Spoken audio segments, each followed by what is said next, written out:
What's up everyone, welcome back to another video by clip on my YouTube channel, and this week I'm gonna share with you how you can make psychedelic vocal chop sequences.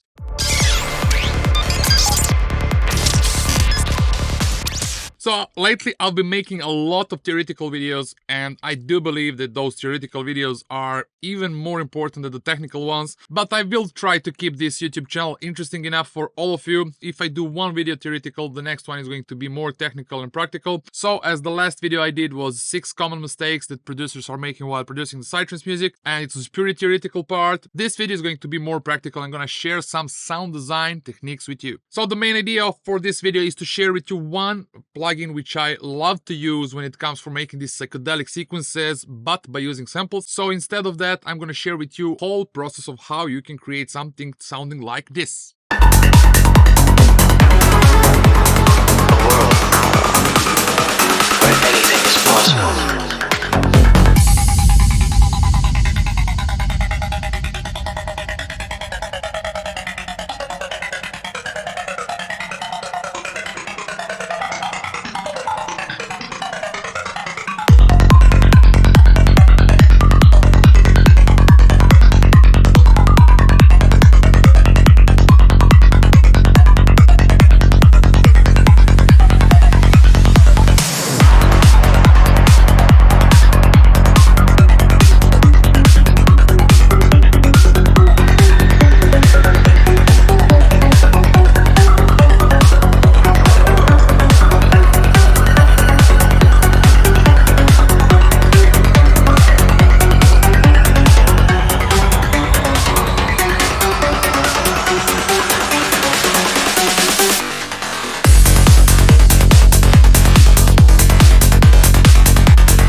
So these psychedelic vocal chop sequences are pretty interesting, and I love using this type of the sound design tricks when I want to make a surprise moment in my tracks. So if I zoom out the whole project, you will see that there's an intro, there is development part, and usually after the minute and a half, there is a need for a certain change.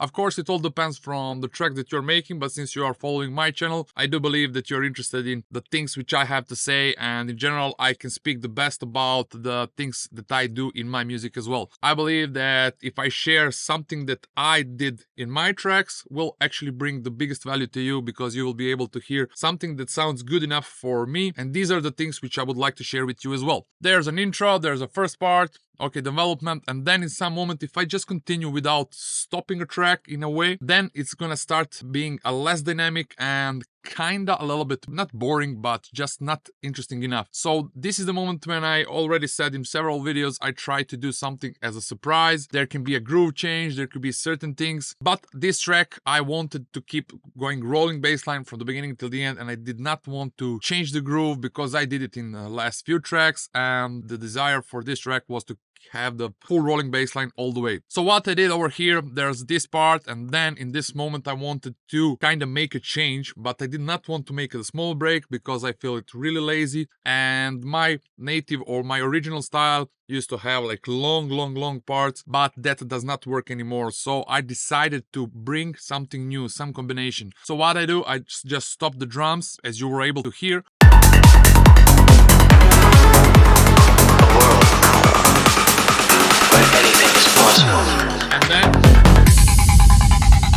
And then it's kind of small break, but in this break I'm bringing something new that's gonna put the attention on that sequence, and then I'm gonna bring it back to the kick and bass. So it is a kind of psychological trick where you bring something new and everything else stops, and then the full concentration goes on that part, and then you bring kick and bass. It kind of creates a surprise moment as well. This was the whole background story about the decision I made in this, and I believe these parts of theoretical stuff are pretty important because they can teach you on which position you should apply certain elements, which is also extremely important, as well as the sound design.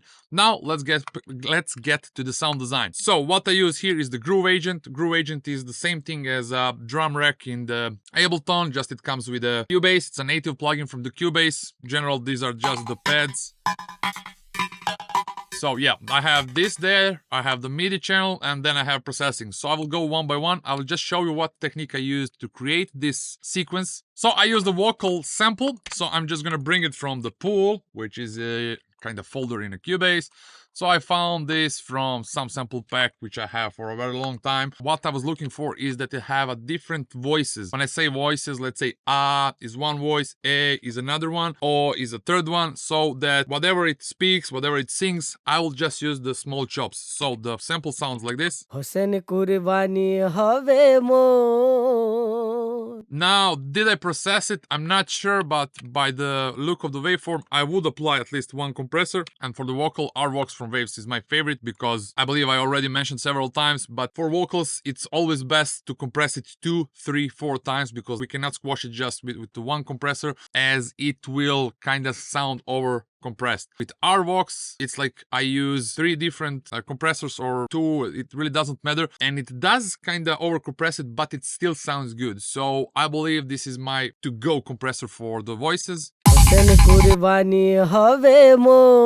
And then I will bounce it or render it because I just want to use this and bring it into the groove agent again. Now I'm gonna create the empty one, groove agent, right? I prepared myself, I needed to go through all of this. How did I make it? So I'm just gonna drag and drop and put it into the first C1.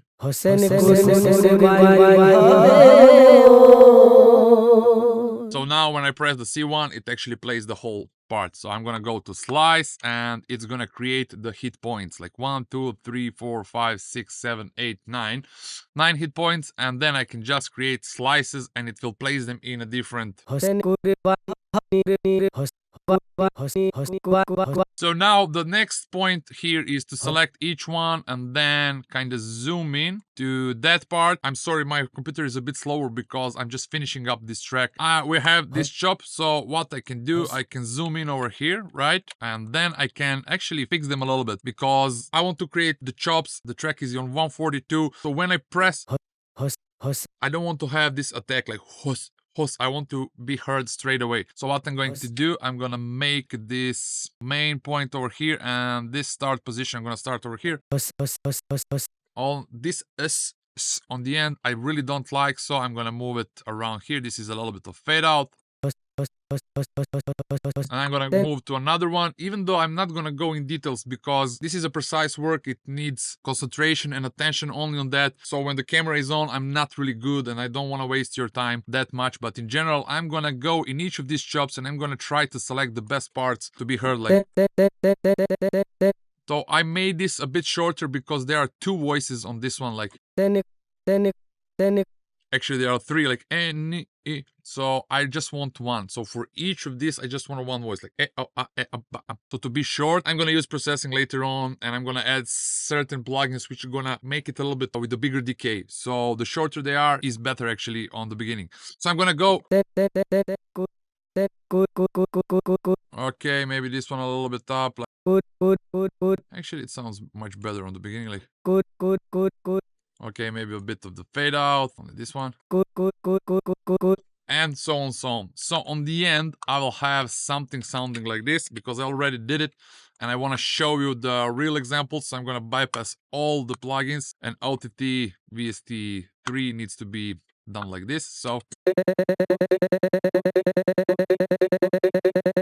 So now when it comes to the ARP or the melody, what I did the first is that you can use in Ableton the ARP plugin, which you have already there. In Cubase, we have MIDI modifiers. Just a second, I need to turn them on.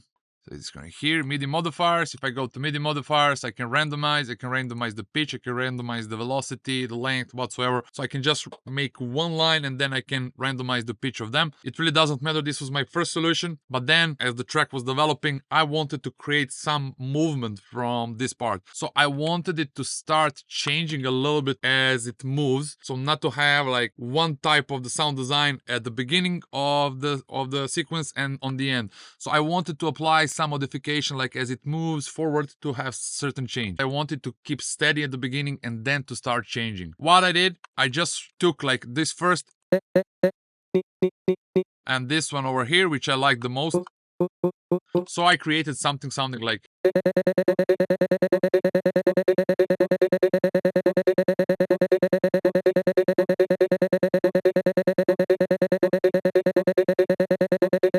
So some type of the, I don't know, arpeggio or melody or whatever you want to call it. So now let's move to the processing. Now we created this, and this is the moment of the magic of the sound design, and which I want to share with you, that if you know the certain plugins that can become a tool for creating a great sound design, and the more of them you have, the bigger the sound design result can be. So I'm gonna use first here what I did. Saturn 2 is I use usually broken tube when I want to get rid of the peaks, where I just want those chops to not have that much of the transients or the peaks. So then I have the vocal rider. It is the plugin from Waves as well, which will try to equalize the differences in the dynamic range, kind of similar to the compressor, but it will actually write the automation. Right.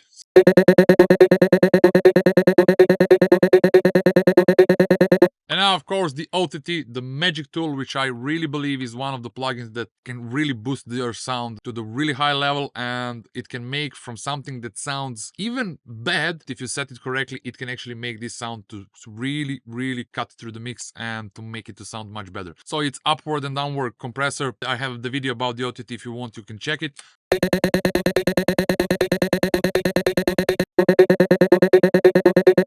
This is how it sounds without OTT. And this is how it sounds with OTT. So it really brings the quality of the sound to much higher level. Even though the quality of the sample that I use, it's not that high. But as I already said, with the processing that I use for this type of the sequences, it really doesn't matter. Okay, so now when it comes to the vocals and all this processing about the vocals, the chops, the normal vocals, the manipulator for me is amazing plugin. As you are able to see, I used John preset over here. So there's not much, there's just a slight format.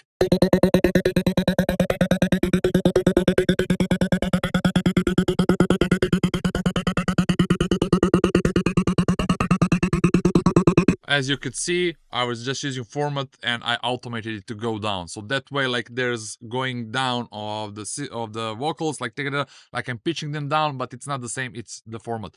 So next plugin is Crystals. Really great plugin from Eventide. As I already said many times, Eventide is really coming on the market with a really good. It's really close to the crystallizer from Soundtoys, but in some moments I really like more Crystals from Eventide. They are almost the same. They also have some similar results, but it's just a matter of your taste and what you like to use. Anyway, so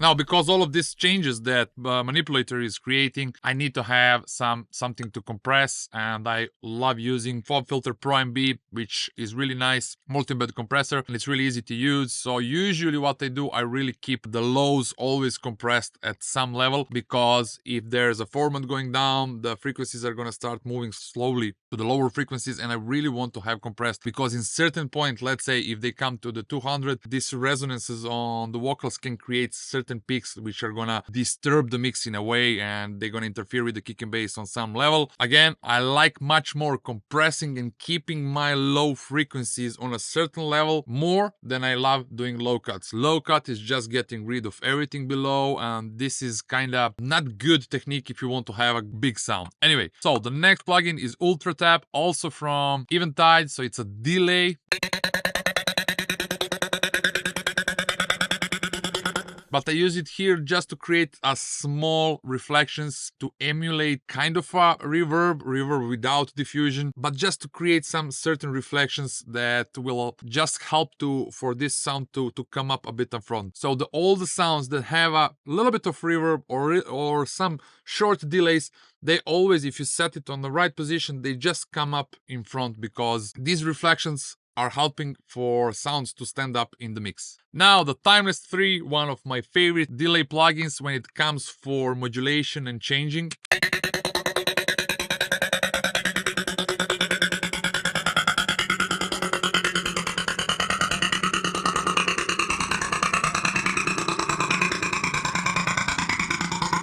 So after that, Pro C2 just to compress everything, and M utility I love using, as I already said in several videos, to automate like the mute. So I don't like using the Cubase mute automation because it really does not work, because if I put anything else on solo and I have automation written of the mute over here, it will always bring this sequence as well. I also do not like to use any other plugins for reducing the volume on it, because it will always reduce the volume for a certain decibels, let's say 32, but in certain moments I really want to have the silence. And this plugin, when you turn on the volume over here all the way down, it will actually go to the silence, complete silence over here, which means it's gonna mute it. So I always like to use some plugins like this one. So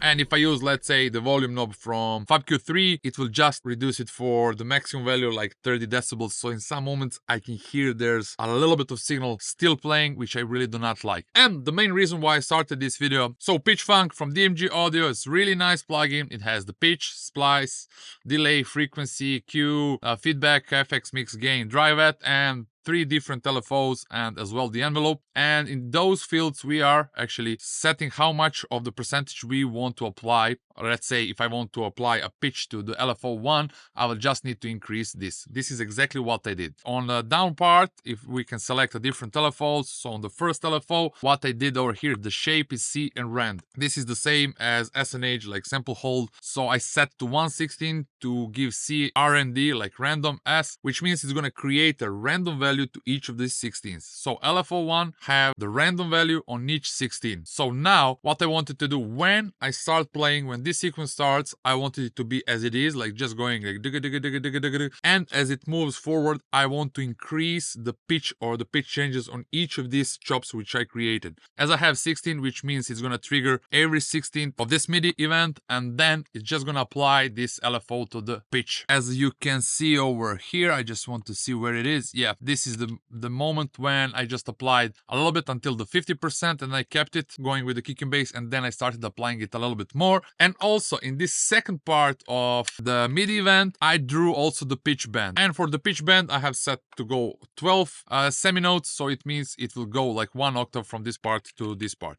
So when this sequence starts, it's gonna go kind of plain with some of the processing, and then it's gonna start applying certain changes with the crystal, with the manipulator, some other plugins as well, like formant is gonna go down. Here I will have also the FM of the manipulator is gonna go up, and so I did certain changes in a way that I create that it's kinda make a modulation as it goes. So the pitch funk is really nice because you will hear that it will, when it starts, it's gonna be at one point. Actually, I can mute all other ones so you can hear only the pitch funk, what it does. So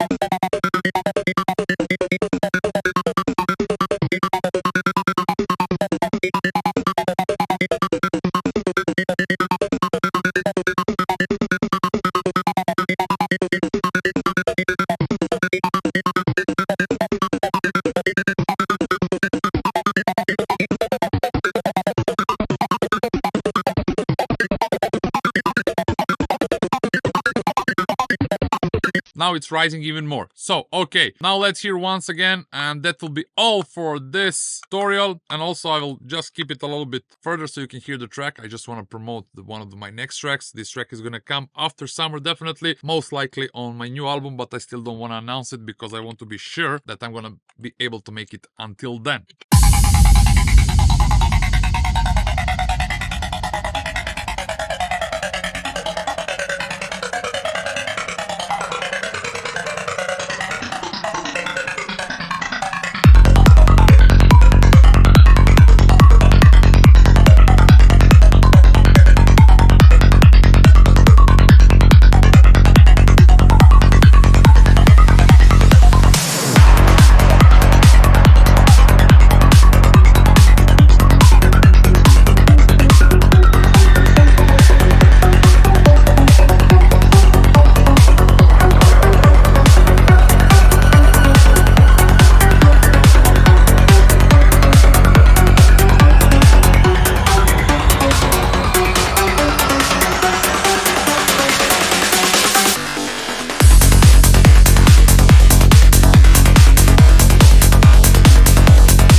that's enough for now. So I really wanted with this video to share with you that there are certain ways that not everything as it needs to be psychedelic, and all these different blobs and all these sequences that are popular today, that they do not need to be made specifically from the synthesizers.